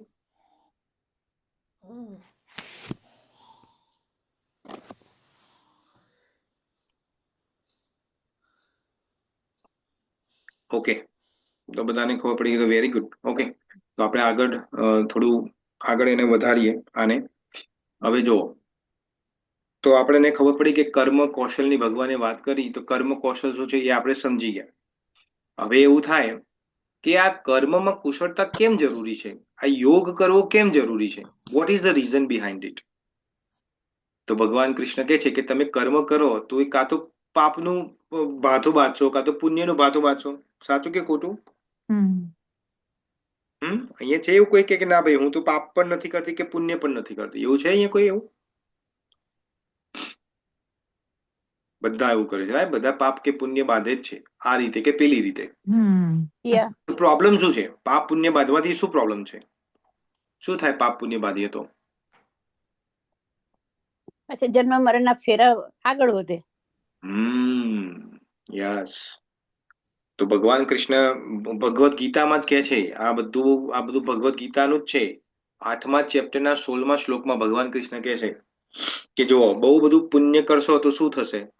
તમને સ્વર્ગ લોક પ્રાપ્ત થશે, રાઈટ? તમે એનથી પણ વધુ પુણ્ય કર્યું, માન લો બહુ જ મોટું પુણ્ય કરો તમે, એમ એટલું બધું પુણ્ય કરો છો કે આમ કહેવાય એમ તો જ નથી એનો, તો બહુ ને બહુ તમે ક્યાં જશો? બ્રહ્મલોક સુધી જઈ શકો. કારણ કે આ બ્રહ્માંડની અંદર સૌથી મોટું, સૌથી અલ્ટિમેટ લોક છે હોય આ બ્રહ્માંડની અંદર, તો એ છે બ્રહ્મલોક. આ બ્રહ્માંડની વાત કરું છું, સ્પિરિચ્યુઅલ વર્લ્ડની વાત નથી કરતો. સ્પિરિચ્યુઅલ વર્લ્ડની અંદર ગોલોક વૃંદાવન છે, પણ આ બ્રહ્માંડની અંદર તો કારણ કે બ્રહ્માજીથી તો બ્રહ્માજી ક્રિએટર છે, તો બ્રહ્માથી ઉપર તો કોઈ લોક નથી આ બ્રહ્માંડની અંદર. તો બહુ તમે બ્રહ્માના લોકમાં જશો, બહુ પુણ્ય કરો અને રાઈટ બધું કરો તો ભગવાન કૃષ્ણ 8મા ચેપ્ટરના 16મા શ્લોકમાં શું કહે છે? આ બ્રહ્મ ભુવન લોકાહ પુનઃવર્તી તો અર્જુન મામુ પ્રત્યે તો કૌંતેય પુનર્જન્મ ન વિદ્યતે. જો કેટલું સુંદર વાત કરે ભગવાન. તમારે ભગવદ્ ગીતા હોય તો 8મા ચેપ્ટરનો 16મો શ્લોક કાઢીને વાંચી લો. એમાં ભગવાન કહે છે આ બ્રહ્મ ભુવન લોકા, કે અહીંયાથી માંડીને પાતાળ લોકથી માંડીને છેક બ્રહ્મલોક સુધી, એટલે 14 લોક થઈ ગયા. નીચેના 6 લોક એટલે આપણા 7મું લોક છે, એટલે નીચેના 6 પ્લસ આપણો 7 અને ઉપરના 7 લોક, એમ કરીને 14 ભુવન થઈ ગયા. આપણે નથી કહેતા આપણે માતાજીની આરતી કહીએ એમાં કે 14 ભુવનના સ્વામી. હા, 14 ભુવનમાં તું વખણાઈ ને બધું, કેવી બધી આરતીઓ આપણે ગઈએ છે, રાઈટ? જાણીતી થઈને બધું કશું. હા, તો 14 ભુવનનો મતલબ શું છે? પાતાળ લોકથી માંડીને બ્રહ્મલોક સુધી. પણ દરેક લોકની અંદર તમારી જે લાઈફ એક્સપેક્ટન્સી છે એ ડિફરન્ટ છે. કેમ કે અહીંયા આપણે અહીંયા કલયુગની અંદર, અત્યારે આપણે કલયુગમાં છે, તો આપણું લાઈફ એક્સપેક્ટન્સી કેટલી છે? બહુ મેક્સિમમ 100 વર્ષ. હવે તો હા, એટલું પણ હવે નથી રહ્યું. હવે તો લોકો પહેલા જ ભગવાન એમને લઈ જાય છે. તો હવે તો બહુ રેરલી એવરેજ કે કાઢીએ આપણે તો 60 થી 70 ની આજુબાજુ થાય. કોઈ વધુ જીવતું હોય, કોઈ ઓછું જીવતું હોય, પણ એવરેજ 60-70 થઈ ગઈ છે, રાઈટ? દરેક લોકની અંદર જયારે જઈએ આપણે સ્વર્ગ લોકમાં જઈએ તો થોડું વધુ જીવા મળે અહીં કરતા. પછી એના ઉપર જે તપલોક, જનલોક, મહરલોક, એમાં વધુ જીવવાનું હોય. અને બ્રહ્મલોકમાં તમારી એક્સપેક્ટન્સી લાઈક કેટલી હોય? જેટલી બ્રહ્માજીની છે. બ્રહ્માજીની 100 વર્ષ છે, બ્રહ્માજીનું 100 વર્ષ એટલે આપણી પણ એટલી થઈ જાય. પણ બ્રહ્માજી પણ અમર નથી. તો અહીંયા શું કે છે? આ બ્રહ્મ ભુવન લોકા. તો બ્રહ્માજીના લોકમાં જઈને પણ પુનાવર્તી તો અર્જુન, તારે ફરીથી પાછું આવવું પડશે અર્જુન. બ્રહ્મલોકમાં જઈને પણ પાછું આવવું પડશે. પણ ભગવાન શું કહે? મામુપત્ય તું કૌંતેય, પણ જે મને પ્રાપ્ત કરે છે પુનર્જન્મ ન વિદ્યતે. કૃષ્ણ ભગવાન કેટલું ડાયરેક્ટ વાત કરે છે અહીંયા, ચોખ્ખી વાત કરે છે કે જે મને પ્રાપ્ત કરે છે એને પાછું આવવું પડતું નથી. કેમ નથી આવવું પડતું ભાઈ? કારણ કે ભગવાનનું ધામ સ્પિરિચ્યુઅલ વર્લ્ડમાં છે, જેને આપણે વૈકુંઠ કહીએ છીએ, રાઈટ? જ્યાં કુંઠા નથી. કુંઠાનો મતલબ શું છે? જ્યાં દુઃખ નથી, ત્યાં એન્ઝાયટી નથી, એને કહેવાય વૈકુંઠ. તો ભગવાનનું ધામ તો વૈકુંઠ છે, ત્યાંથી કોઈ પાછું આવતું નથી. પણ બ્રહ્મલોકમાં જઈએ તો પણ તમારે પાછું આવવું પડે છે. આ સમજમાં આવ્યું? હા. એટલા તો માટે વૈકુંઠ, પ્રભુજી, હા વૈકુંઠ અને ગોલોક બંને એક જ? હા, તો જેમ કે હા, વૈકુંઠ અને ગોલોક એક કહેવાય ને એક નથી. પણ જેટલું પણ સ્પિરિચ્યુઅલ વર્લ્ડ જે છે, વૈકુંઠનો મતલબ સમજાવ્યો મેં તો. વૈકુંઠનો મતલબ શું? આપણે લાગે ભગવાન તો વૈકુંઠમાં રહે છે, પણ વૈકુંઠનો મતલબ કે શું? જ્યાં કુંઠા નથી, જ્યાં એન્ઝાયટી નથી, દુઃખ નથી, ત્યાંનું દુઃખ કહેવાય નથી. વૈકુંઠ. બરાબર. ઓફકોર્સ જ્યાં ભગવાન રહ્યા ત્યાં દુઃખ ક્યાંથી હોય? યા ના હોય. હા. હવે વૈકુંઠની અંદર પણ જુદા જુદા પ્લાનેટરી સિસ્ટમ છે. જેમ કે વૈકુંઠની અંદર આપણે ભગવાન વિષ્ણુ છે, તો ભગવાન વિષ્ણુનું એક પોતાનું ધામ છે જેને આપણે વૈકુંઠ કહીએ છીએ. પણ એકલું એ વૈકુંઠ નથી. માન લો કે ભગવાન શ્રી રામચંદ્ર છે, તો એમનું એક ધામ છે સાકેત ધામ, તો એ પણ વૈકુંઠ છે વૈકુંઠમાં જ આવેલું. પણ એમનું એક પ્લાનેટ જુદો છે એમનું. જેમ કે આપણે પૃથ્વી કેવી પ્લાનેટ છે? પૃથ્વી પ્લાનેટ છે ને, પછી મંગળ એક ગ્રહ છે, યા. પછી સૂર્ય એક ગ્રહ છે, બુધ ગ્રહ છે, ગુરુ એક ગ્રહ છે, એવા કેવા જુદા જુદા ગ્રહો છે. હવે આવેલું તો બ્રહ્માંડમાં જ છે એ ગ્રહ બધા, પણ એનું પણ પોતાની એક જગ્યા છે. તો એમ વૈકુંઠ પણ એક અનલિમિટેડ સ્પેસ છે. એની અંદર જુદા જુદા બ્રહ્માંડ, જુદા જુદા ગ્રહો એ લોક આવેલા છે, એને લોક કહેવાય. તો કોઈ વ્યક્તિ શ્રી રામચંદ્ર ભગવાનનો ભક્ત હોય તો એ ભગવાનના સાકેત ધામમાં જશે, તો એ પણ વૈકુંઠ જ છે. કારણ કે ભગવાન શ્રીરામ જ્યાં છે ત્યાં તો દુઃખ હોય જ નહીં, ત્યાં કોઈ ચિંતા ના હોય. કોઈ ભગવાન વિષ્ણુનો ભક્ત હોય તો ભગવાન વિષ્ણુના ધામમાં જશે. કોઈ નરસિંહ ભગવાનનો ભક્ત હોય તો ભગવાન નરસિંહના ધામમાં જશે. કોઈ કૃષ્ણ ભગવાનનો ભક્ત છે તો કૃષ્ણ ભગવાનના પણ જુદા જુદા ફોર્મ છે. કોઈ માન લો કે કોઈ વૃંદાવનવાસી કૃષ્ણ જે છે એને પ્રેમ કરતો હોય તો એ સુપ્રીમ લોક છે, ગોલોક વૃંદાવન, ત્યાં જશે. પણ કોઈ કે ના, મને એ ગોલોક કરતા છે ને આ ભગવાન દ્વારકા વાળા છે ને એ મને બહુ ગમે છે, તો એ ભગવાનનું એક ધામ છે દ્વારકા, ત્યાં અંદર જ છે, ઉપર જ છે વૈકુંઠમાં, ત્યાં પ્રાપ્ત થશે દ્વારકા. કોઈ કે ના, મથુરામાં જે ભગવાન હતા ને એની અંદર મારી પ્રીતિ વધુ છે, તો એ મથુરા વાળા. કૃષ્ણ બધા એક જ છે, લોક જુદા છે. પડી એટલે એવું નથી કે તમે બરાબર. દ્વારિકા વાળા કૃષ્ણને તમે ધામમાં જશો તો ત્યાં તમને એટલી મજા નહીં આવે. ભાઈ એટલી જ મજા છે, પણ ત્યાં ભગવાન દ્વારિકાના રૂપમાં વિરાજમાન છે, જે આપણે દ્વારિકાના નાથ તરીકે ઓળખીએ છીએ, રાઈટ? રાજા, હા, રાજાના રૂપમાં, ઐશ્વર્ય રૂપમાં છે, ઓપુલન્સના રૂપમાં છે. જ્યારે ગોલોક વૃંદાવનમાં શું છે? ગોલોક વૃંદાવન કેમ ઊંચું ધામ કીધું? કારણ કે ત્યાં માધુર્ય ભાવમાં છે ભગવાન કૃષ્ણ. માધુર્ય ભાવ એટલે શું? પ્રેમ ભાવમાં. શ્રીમતી રાધા રાણી સાથે છે, કે ઇવન આ ગોપાઓ જે છે, ગોપીઓ, જો ભગવાન ગોપીઓ સાથે કેવી બધી લીલાઓ કરે છે. ગોપા બધા એના ખભા ઉપર ચડી જાય છે, કૃષ્ણને ચોર પણ કહે છે, કૃષ્ણને ચીડાવે, બધું જ કરે છે. તો એ ધામ સુપ્રીમ છે. હવે તમે વિષ્ણુ ભગવાનના ધામમાં જાઓ ને વિષ્ણુ ભગવાનને તમે ચોર ના કહી શકો, નહીં તો જય વિજય દંડા મારે તમને. એટલે એની દરેકની એક લિમિટેશન છે. તો આપણે તને ક્યાં વાત લઈ ગઈ? હા, તો બ્રહ્મલોક, હા, જન્મ, આપણે પાપ અને પુણ્યની વાત કરતા હતા. તો આપણે નાનપણથી આપણે સમજાવવા કે બહુ બધું પુણ્ય કરો, બહુ બધું પુણ્ય કરો તો સુખ પ્રાપ્ત થાય, આપણે આ જ સમજ્યા છીએ, રાઈટ? અત્યાર સુધી પણ પુણ્યનો પ્રોબ્લેમ છે. કારણ કે પુણ્ય પણ આપણે કેવું કે ભાઈ, એક સોનાની ચેન છે ને એક લોઢાની ચેન છે. લોઢું એટલે લોખંડ. તમે પાપ કરો તો તમને લોખંડની ચેનથી બાંધવામાં આવે, બાંધવામાં આવેનો મતલબ છે કે તમારી આત્મા બંધાય છે એનાથી, અને પુણ્ય કરો તો સોનાના ચેનથી. હવે તમે સોનાની ચેનથી બંધાયેલા હોય કે લોખંડની ચેનથી બંધાયેલા તો છો. બંધાયેલા હતા. યા હા, બરાબર. બંધાવવું શું કામ છે? તો આ બધાને ટ્રાન્સિડન્સ કોણ કરે છે? ભક્તિ. જ્યારે તમે ભક્તિ યોગમાં પ્રયોગ કરો, એટલે પ્રવેશ કરો છો, તમે ભગવાનની ભક્તિ કરવાનું ચાલુ કરો છો, તો પાપ અને પુણ્યના અકાઉન્ટ બંને ડિમિનિશ થાય છે, એટલે બંને ઓછા થાય છે. એવું નથી કે ખાલી પાપનું જ ઓછું થાય, પુણ્યનું તમે ના ના ના પ્રભુ પુણ્યનું જેટલું છે ને એટલું જ રાખજો, વધવા દેજો, પણ આ પાપનું થોડું ઓછું, પાપનું એકદમ ઝીરો કરી દો. એવું નહીં થાય, બંને ઝીરો થશે. કેમ? કારણ કે પુણ્ય પણ બહુ બધું તમારું પુણ્ય હશે તો જેમ કીધું ઉપરના લોકમાં જશો, પણ ત્યાં પણ તો પ્રોબ્લેમ તો છે જ. બ્રહ્મલોકમાં પણ કેટલા બધા પ્રોબ્લેમ છે. જો આ બ્રહ્માજીને કેટલા બધા આપણે બધું જાણીએ છીએ કે રાક્ષસો બધા એને હેરાન કરે છે, બધા તપસ્યા કરે છે, પછી વરદાન લઈ લે છે એના જોડથી. આ હિરણ્યકશ્યપે વરદાન લઈ લીધું, પછી કેટલું બધું હેરાન કર્યું બધાને, કે એમને કઈ બ્રહ્મલોકમાં જઈને પણ તમારે સુખ શાંતિ નથી, ત્યાં પણ પ્રોબ્લેમો તો છે જ. અને સ્વર્ગમાં જશો તો સ્વર્ગમાં તો ઇન્દ્ર ને બધા ભાગતા જ ફરતા હોય છે. જ્યારે જ્યારે આ બધા રાક્ષસોનું અત્યાચાર વધે એટલે પોતાનું બિચારાને લોક છોડી દેવું પડે છે ઇન્દ્રને. સાંભળ્યું છે ને આ બધું? આપણે બધું જોયું છે આ બધું, યા સાંભળ્યું છે લોક છોડીને ટીવીમાં પણ. પછી હા વિષ્ણુ લોકમાં આવતા હોય છે. હા, તમે ઓમ નમઃ શિવાય સિરિયલ કે કૃષ્ણા સિરિયલ કે બધામાં જોયું હશે ટીવીમાં. પછી એ બ્રહ્માજી જોડે જાય, બ્રહ્માજી પછી કે ચલો ભાઈ મારા વિષ્ણુ પર, લોકમાં જતા હોય છે. હા, કે ચલો હવે વિષ્ણુ ભગવાન જોડે, વિષ્ણુ ભગવાન કે હવે અવતાર ધારણ કરો, ભાઈ ભગવાન કોઈ અવતાર ધારણ કરે ને પછી આવીને ફટકારે, બધાને મારે. યા તો કહેવાનો મતલબ શું છે કે પાપ અને પુણ્ય બંનેથી ઉપર વધવાનું છે આપણે. ને પાપ અને પુણ્યથી ઉપર વધવા માટે એક જ રસ્તો છે, એ છે ભક્તિનો. અહીંયા સમજમાં આવ્યું? યા ભક્તિ યોગ. ભક્તિ યોગ જ ઉત્તમ છે. ભક્તિ યોગ જ ઉત્તમ છે. હા, અહીંયા આગળના ચેપ્ટરોમાં આવશે.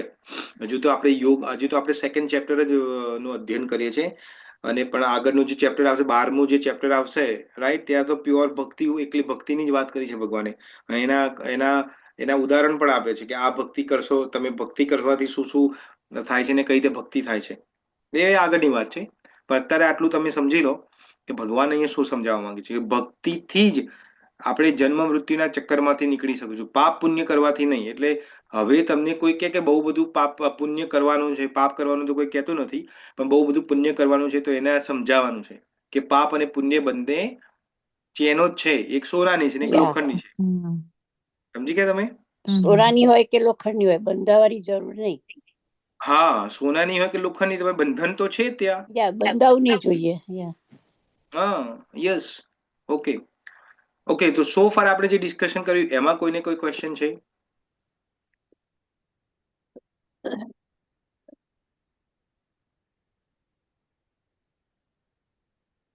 નથી.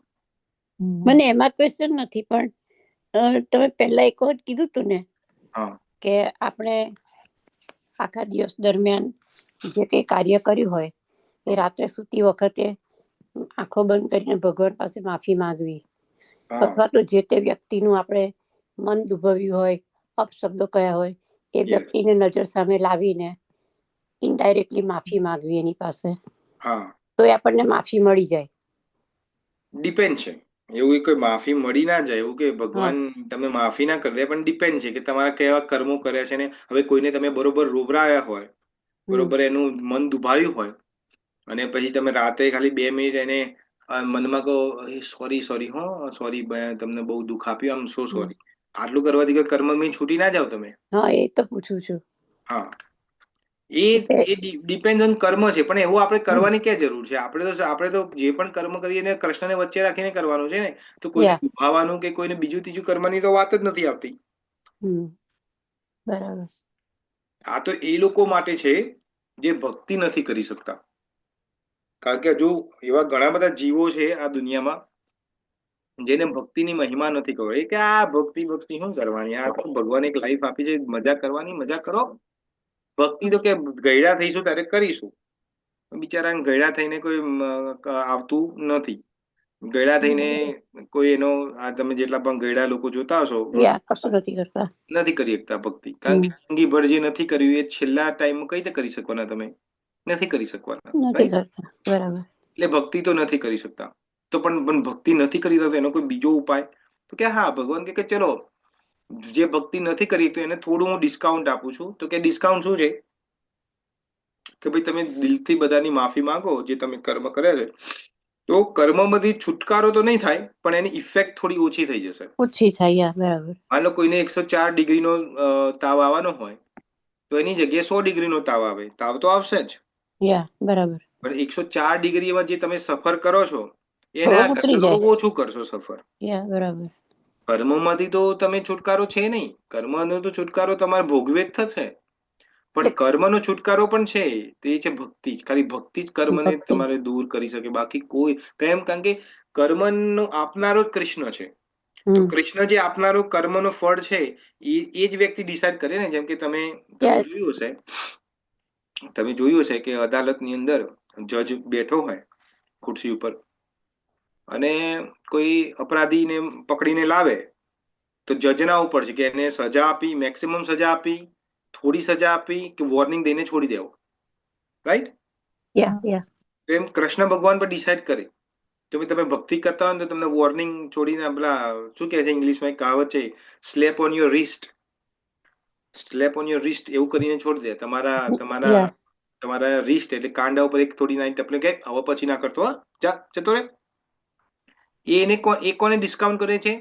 એ કૃષ્ણ ભગવાન ભક્તિને કરે છે. હું પાછું નથી કહેતો ભાઈ, તમને લાગે આ તો બધું મારા, આ પણ ભગવદ ગીતામાં જ છે. ભગવાન કૃષ્ણ પોતે કે છે. શું કે છે ભગવાન કૃષ્ણ? કે જો ભગવાન કે છે કે ના તો હું કોઈનો દ્વેષ કરું છું, ના તો કોઈનો ફ્રેન્ડ છું. મારે કોઈનો લેવા દેવા નથી કોના જોડે. નો બડી. મારે કોઈના દ્વેષનો મતલબ કે નફરત, રાઈટ?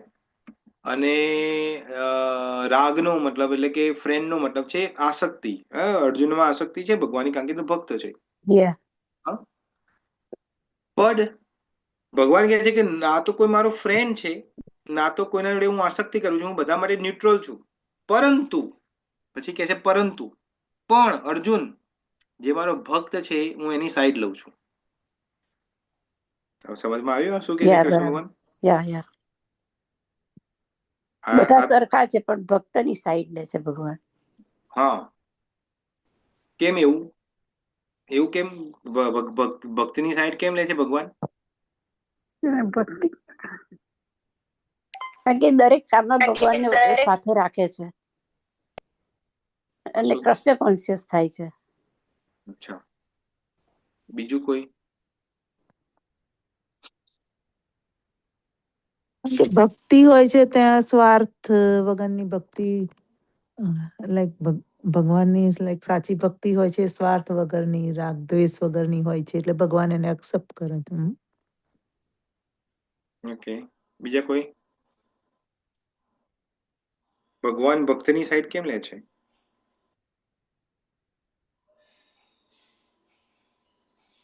ભક્ત હંમેશા નિષ્પાપ અને નિષ્કામ હોય છે. એને પોતાનો સ્વાર્થ કોઈ જગ્યાએ હોતો નથી, પર સેવા કરતો હોય છે, ભગવાનની ભક્તિ કરતો હોય છે. ઓકે, બીજાનું ભલું થાય એવું જ હંમેશા વિચારે છે. Okay, very good.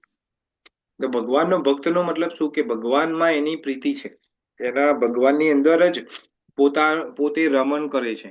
રમણ કરવું એટલે વાસ કરે છે પોતાની અંદર, ભગવાનની અંદર વાસ. એને ઓલ ધ ટાઈમ ભગવાનની જ માટે કાર્ય કરતો હોય. તો જે ભગવાનના માટે કાર્ય કરતો હોય તો ભગવાન એને એ કાર્યનું એટલે કર્મનું ફળ વિપરીત કઈ રીતે આપી શકે? તમારો છોકરાઓ તમને પ્રેમ કરતો, મા બાપને પ્રેમ કરે છોકરાઓ, રાઈટ? તો છોકરીઓ ઉજમાત કરે, આ કરે ને તો બહુ બહુ વડે ના હો, જો ના કરતો એ સોફા ઉપરથી કૂદકૂદ ના કરે, પડી જઈશ તું. પણ એવું આવે કે પપ્પા આમ આવીને સીધી લાકડી લઈને ફટાફટ પગ તોડી નાખે, એવું કરે? ના કરે. હા, કારણ કે એની ભગવાન, એ છોકરો મા બાપને પ્રેમ કરે છે. સ્વાર્થ વાળો પ્રેમ નથી. અહીંયા નિશ્ચલ પ્રેમ છે. તો ભગવાન પણ નિશ્ચલ પ્રેમ કરે છે. એટલા માટે ભગવાન કહે છે સમો અહમ સર્વભૂતેષુ, સમો અહમ સર્વભૂતેષુ ન મે દ્વેષ્યોસ્તિ ન પ્રિય યે ભજંતી તુ મામ ભક્ત્યા મયિ તે તેષુ ચાપ્યહમ. 9મા ચેપ્ટરનો 29મો શ્લોક. ત્યાં ભગવાન કૃષ્ણ કહે છે કે મને ના તો કોઈનાથી દુશ્મનાવટ કે એનવી છે, ના તો હું કોઈનો પક્ષપાત લઉં છું. મારા માટે બધા ઇક્વલ છે. મારા માટે બધા ઇક્વલ નો મતલબ શું છે? કે એ મનુષ્ય હોય, દેવતા હોય, ગંધર્વ હોય, દાનવ હોય, બધા માટે હું ઇક્વલ છું. પણ જે પણ વ્યક્તિ મારી મારી પ્રિય ભક્તિ કરે છે, મને ડિવોશનલ સર્વિસ કરે છે, હું એનો ફ્રેન્ડ છું અને એ મારો ફ્રેન્ડ છે, તો અર્જુનને કે એટલા માટે હું ફ્રેન્ડની સાઈડ લઉં છું. એટલે અર્જુનની સાઈડ લે છે. જો બરાબર. કૃષ્ણ ભગવાન છે એ દુર્યોધન અને કૃષ્ણ ભગવાન એકબીજાના શું થાય? સગા થાય બધા. કઈ રીતે સગા થાય? મામા ભાણેજ. હા, દુર્યોધનની વાત કરું છું. દુર્યોધન વેવાઈ થાય એકબીજાના. હા, જે દુર્યોધન છે એની છોકરી લક્ષ્મણા છે, એ અને કૃષ્ણ ભગવાનનો છોકરો સામ છે, બંનેને લગ્ન કરેલા છે, એટલે એક રીતે તો સંબંધ થાય ને એમને, વેવાઈનો સંબંધ થાય ને. પણ જો પક્ષ ભગવાન કૃષ્ણ દુર્યોધનનો નથી લેતા, અર્જુનનો લે છે. કેમ? કારણ કે અર્જુન એનો ભક્ત છે, પ્રિય છે. હા, એટલે સામ દામ દંડ ભેદ બધું કરીને કૃષ્ણ ભગવાન ખાલી અર્જુનની પક્ષમાં કે પાંડવોની પક્ષમાં રહેવા માંગે છે. રાઈટ? આ બધું તમને ખબર છે કે મહાભારતની અંદર જયારે શાંતિ પ્રસ્તાવ માટે ગયા હતા ત્યારે એને ઓફર કરી હતી કૃષ્ણ ભગવાનને કે આવો તમે અમારા ઘરે આવો, અમે ખાઓ, તમને ભોજન આપીએ, 56 જાતના ભોજન પીરસીશું. ભગવાન કે ના, હું તો વિદુરજીના ઘરે જઈશ. કેમ? કારણ કે વિદુરજી ભક્ત છે ભગવાનના. પ્યોર ડિવોટી છે. હા, તો ભગવાન ત્યાં જાય છે ત્યાં ભક્ત છે. તો એ સમજવાનું છે આપણે. તો આપણે ફરીથી આ શ્લોકને હવે આપણે રેપઅપ કરીએ. એ કર્યા પહેલા ફરીથી એક વસ્તુ સમજીએ તો ભગવાન શું સમજાવે છે? જો બુદ્ધિયુક્તો જહાતીય ઉભય સુકૃતે દુષ્કૃતે તસ્માદ યોગાય જો સવ યોગ કર્મ શું કૌશલ. કર્મ કૌશલનું એક બીજું એક્ઝામ્પલ તમને આપું તો આપણે બહુ ફેમસ એક્ઝામ્પલ છે કે માન લો કે કોઈ સર્જન છે, સર્જન જે કાપકૂટ કરીને કરે છે ને, ઓપરેશન કરતો હોય, તો સર્જન જયારે કોઈ પેશન્ટનું ઓપરેશન કરે છે તો એના મનમાં રાગ અને દ્વેષ નથી હોતો. એ તો ખાલી એની ટ્રીટમેન્ટ કરે છે. જયારે પેશન્ટ સાજો થઈ જાય તો પણ એને એની અંદર લિમ્પિત નથી થતો, અને પેશન્ટ મરી જાય વાઇલ પરફોર્મિંગ ધ ઓપરેશન તો પણ એની અંદર લિમ્પિત નથી થતો. પણ એ જ જગ્યાએ જો આ સર્જન પોતાના છોકરા કે છોકરીનું ઓપરેશન કરવાનું હોય તો હાથ ધરવું છે કે ના ધરવું છે? એ નહીં કરે. એટલે પોતે ઓપરેશન ના કરે, કોઈ બીજા સર્જનને બોલાવે ઓપરેશન કરવા માટે. કેમ? કારણ કે ત્યાં એની આસક્તિ રહેલી છે છોકરામાં કે છોકરીમાં. તો ભગવાન અહીંયા એ કહે છે કે કોઈ પણ કર્મ તું આસક્તિ સાથે કરીને તે કર્મ કૌશલ નહીં થાય. એ યોગનું કર્મ કૌશલ નથી. યોગનું કર્મ કૌશલ શું છે? આસક્તિ રહિત કર્મ કરવું, એ યોગનું કર્મ કૌશલ છે. સમજ્યા? કારણ કે આસક્તિ હશે તો પછી તમે પાપ અને પુણ્ય પાછા બંધાઈ જશે, અને પાપ પુણ્ય છોડાવવા માટે પાછો બીજો જન્મ લેવો પડશે. તો આ બધું એક બાજુ ઇન્ટરકનેક્ટેડ છે આ બધી વસ્તુ. એટલા માટે ભગવાન અહીંયા સમજાવે કે બુદ્ધિનો આશ્રય, એટલે ભગવાન આગલા શ્લોકમાં કહે છે બુદ્ધૌ શરણમ અનિમિચ્છ. બુદ્ધિની શરણમાં જા. બુદ્ધિ એટલે ભક્તિની શરણમાં જા. એનાથી શું થશે? તું આ કર્મ બંધનનું જે કાર્ય છે એ તારું ઝીરો થઈ જશે. કારણ કે તું બધું મારા માટે જ કરે છે, તો તું મારા માટે જ કરે છે, મને સેટિસ્ફાય કરવા માટે કરે છે, તો હું તને આ કર્મનું ફળ તને લિમ્પિત નહીં થવા દઉં. સમજ્યા? તો અહીંયા કોઈનો કોઈ ક્વેશ્ચન હોય તો તમે કરી શકો છો. હરે કૃષ્ણ. તો આપણે આ શ્લોકને આ રીતે સમજ્યો. હવે કોઈ ક્વેશ્ચન હોય તો કરી શકો છો. આપણે ઘણી વખત આપણે માફી માંગીએ છીએ કોઈની પાસે, અથવા કોઈ આપણી પાસે માફી માંગે ખોટું કામ કર્યું હોય તો માફી આપવાથી કર્મ માફ થઈ જાય, પણ એ કર્મ તો બંધાયું જ કહેવાય ને. ડિપેન્ડ છે. માફી એટલે હવે તમે કોઈને બરોબર સતાયો હોય જિંદગી ભર,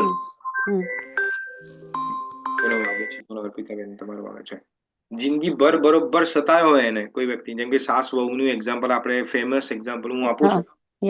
મારે સાસુ હોય પૂરી જિંદગી બરોબર વહુને બરોબર હેરાન કરી હોય, કે મળતી વખત કે બેટા હવે મને માફ કરી દેજે, એટલું કર્મ બધું ઝીરો થઈ જાય? ના થાય. કર્મ ઝીરો ના થાય. અને ખાલી માફી એ પણ કેવી ઉપરની માફીથી કશું ના થાય. દિલથી પશ્ચાતાપ થવો જોઈએ. પશ્ચાતાપનો મતલબ શું છે? કે પાછું આવવું. પશ્ચાતાપ જ્યાંથી તમે છો ત્યાંથી પાછું વળવું, એને કહેવાય પશ્ચાતાપ. ત્યારે પશ્ચાતાપ થાય તો એની જે શું કહેવાય, કર્મ જયારે અનફોલ્ડ થશે, એટલે કર્મ જયારે ફળ આપવાનું ઉદ્દિત થશે જે પણ જન્મની અંદર, તો એ જે ઇન્ટેન્સિટી હશે એ થોડી ઓછી થઈ જશે એની. કારણ કે તમે ઓહ. પશ્ચાતાપ કર્યો છે. યા એટલે ભૂસાઈ નહીં ઇફેક્ટ જાય. ઓછી થાય.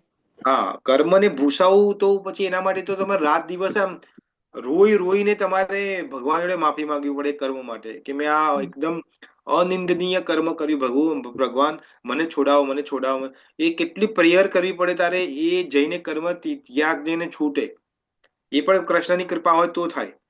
યા નહીં માંગવાનું, એવું નહીં સમજે કે માફી માંગ લે. હા, માફી માંગવાથી શું થાય કે તમારું મન સાફ થાય ને સામેવાળાનું મન સાફ થઈ જાય. હમ.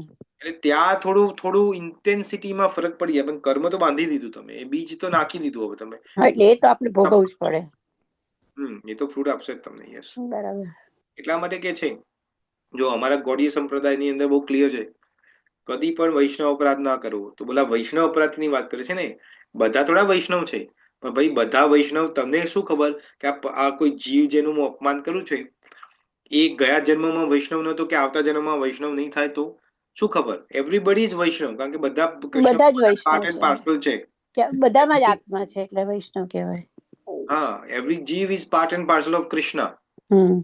તો એટલા માટે કોઈનો અપરાધ ના કરવો, કોઈને ક્રિટિસાઇઝ ના કરવું, કોઈને ગમે તેવું ના બોલવું. અત્યારથી કરતા આવે તો બધું હવે બંધ કરી દો તમે. હવે કોઈ સામે તમને કરતું હોય ને તો એને કહી દો કે થેન્ક યુ વેરી મચ. આ તો એને કેમ કે મને ક્ષમા કર વૈલા, ત્યાંથી જતા રહો. કે બીજું ત્રીજું, પણ એનું શું કહેવાય, એનું ક્રિટિસાઇઝ કરવાની જરૂર નથી આપણે. યા એમાં બહુ કેરફુલ રહેવું પડે. આ એક એવો અપરાધ છે જે ભગવાન કદી માફ નથી કરતા. રિએક્ટ નહીં કરવું જોઈએ. રિએક્ટ નહીં, ત્યાં એને ક્રિટિસાઇઝ કરવાનું જ નથી, કોઈનું અપમાન નથી કરવાનું, કોઈનું મન દુભાવવાનું નથી. કશું આપણાથી કોઈનું મન દુભાવવું ના જોઈએ, આપણાથી બરાબર. કોઈનું ખરાબ ના કરવું જોઈએ. યા એટલું ધ્યાન રાખો. બરાબર. અને એવું નથી કે કોઈ તિલક કરતું હોય કે કંઠી પહેરી હોય એ જ વૈષ્ણવ છે, એ જ ભગવાનનો ભક્ત છે. ના, દરેક જીવ ભગવાનનો ભક્ત છે. એ રીતે ચાલવું કે આ દરેક આત્મા ભગવાનની જીવ પાર્ટ એન્ડ પાર્સલ છે. એ રીતે તમે ચાલશો તો કદી અપરાધ નહીં થાય. બરાબર. આપણે ડિસ્ટિંગ્વિશ નથી કરવાનું કે આ તો શિવને પૂજે છે, આ તો માતાજીને પૂજે છે. અરે જેને પૂજતા હોય ને, પણ આપણા માટે વૈષ્ણવ છે. કારણ કે શ્રી ચૈતન્ય મહાપ્રભુ કહે છે વૈષ્ણવની ડેફિનેશન આપતા, કે વૈષ્ણવ કોણ છે? જેને જિંદગીમાં એક વખત કૃષ્ણનું નામ દીધું ને એ પણ વૈષ્ણવ છે. તો હવે જે વ્યક્તિની તમે વાત કરો છો કે જેને એને એક વખત તો જિંદગીમાં કૃષ્ણનું નામ દીધું હશે ને, અને નહીં દીધું હોય તો ભવિષ્યમાં તો દેશે, તો એ પણ વૈષ્ણવ છે. હા, તો એ આપણે બહુ કેરફુલ રહેવું જોઈએ એનાથી. બરાબર. ઓકે, બીજું કોઈનો કોઈ ક્વેશ્ચન છે? Any question? નો. ઓકે, તો હવે આપણે ફરીથી કાલે મળીશું 8:30 વાગે.